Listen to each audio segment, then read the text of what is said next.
अस्सलामुअलैकुम। ये chemistry lecture number 10 का वीडियो है। 9 लेक्चर हमारे कंप्लीट हो गए थे फर्स्ट ईयर केमिस्ट्री में। अब लेक्चर नंबर 10 का आगाज़ करते हैं मॉलिक्यूलर फार्मूला से। हमने पिछले लेक्चर में एम्पेरिकल फार्मूला और उसका न्यूमेरिकल किया था। मॉलिक्यूलर फार्मूला की डेफिनेशन देखेंगे और उसका न्यूमेरिकल देखेंगे।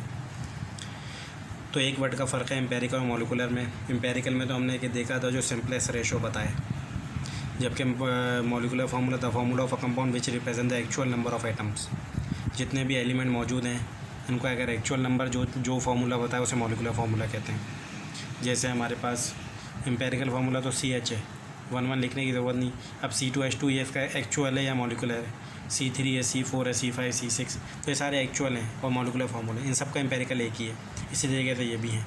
अब मॉलिक्यूलर फार्मूला निकालने के लिए 2 स्टेप और करने पड़ेंगे हम लोगों को एम्पेरिकल फार्मूला की कैलकुलेशन के साथ। एम्पेरिकल फार्मूला हमारे पास आ गया, जो हमने पिछले वीडियो में सीख लिया था। अब एम्पेरिकल फार्मूला मास निकालना है। एक मॉलिक्यूलर मास आपको गिवन होगा, उससे रेशो निकाल लेंगे। किस तरह molecular mass divide by empirical formula mass. जब इन दोनों को डिवाइड करवाएंगे एक नंबर मिलेगा n। जैसे यहाँ पर 4 मिल रहा है फ़र्ज़ करें, तो बस एम्पेरिकल फार्मूला को 4 से मल्टीप्लाई करवा देंगे तो मॉलिक्यूलर फार्मूला आ जाएगा। तो यहाँ पर आप देखें एग्जाम्पल के तौर पर मैंने जब 4 से मल्टीप्लाई करवाया तो मॉलिक्यूलर फार्मूला आ गया 4 1 ज़ा 4, 4 2 ज़ा 8, 4 1 ज़ा 4, तो C4H8O4 आ गया।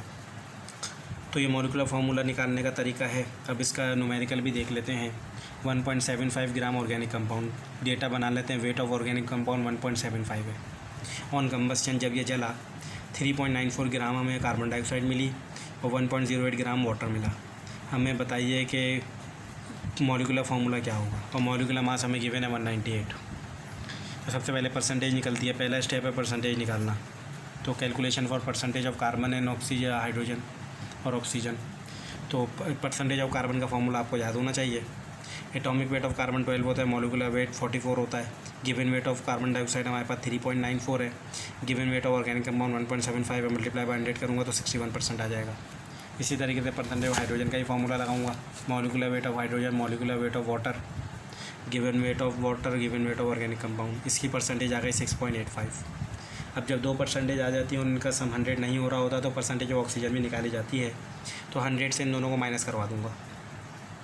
तो 100 - 61 - 6 करेंगे तो आंसर 31.75 आ जाएगा। जब परसेंटेज निकल जाए तो उसके बाद फिर मोल कंपोजिशन निकाली जाती है। मोल कंपोजिशन में हम क्या करते हैं, उसी के मॉलिक्यूलर वेट से डिवाइड, परसेंटेज को मॉलिक्यूलर वेट से डिवाइड करवा देते हैं। जैसे 61 डिवाइड बाई 12, 6 डिवाइड बाई 1 और 31 डिवाइड बाई 16। तो 3 आंसर आ गए, 5.11, 6.85 और 1.98। उसके बाद हम निकालेंगे मोल रेशो। मोल रेशो में सबसे छोटा जो नंबर आता है, जैसे 1.98 को 3 से डिवाइड करवाऊंगा तो 1.98 यहाँ भी डिवाइड हुआ, 1.98 यहाँ भी डिवाइड हुआ। इसके अंदर एक और बात ये आ रही है कि जब डिवाइड करवा रहा हूँ तो 2.5 आ रहा है। अगर 2.4 होता तो मैं 2 कर देता, 2.6 होता तो 3 कर देता, लेकिन अगर 2.5 आएगा तो जितनी भी मोल रेशो आएंगे उन सबको 2 से मल्टीप्लाई करवाना पड़ेगा। तो इसको भी 2 से मल्टीप्लाई करवा दिया, 3.4 को भी 2 से मल्टीप्लाई करवा दिया और जो ऑक्सीजन आई उसको भी 2 से मल्टीप्लाई करवा दिया। उसके बाद हमें एम्पेरिकल फार्मूला मिल गया C5H7O2। फिर हम जानते हैं एम्पेरिकल फार्मूला का। एम्पेरिकल फार्मूला मास निकालेंगे तो आ जाएगा 99, 12 5 ज़ा 60, 7 1 ज़ा 7, 2 16 2 ज़ा 32। फिर मॉलिक्यूलर फार्मूला निकालना तो n निकालना पड़ता है। n का फार्मूला होता है molecular mass upon empirical formula mass. Molecular mass जो हमें दिया हुआ है 198 है, डिवाइड बाई 99 करूँगा तो 2 आ जाएगा। तो एम्पेरिकल फार्मूला को 2 से मल्टीप्लाई करवा दो, 5 2 ज़ा 10, 7 2 ज़ा 14, 2 2 ज़ा 4। तो ये हमारे पास मॉलिक्यूलर फार्मूले के न्यूमेरिकल सॉल्व हो गया।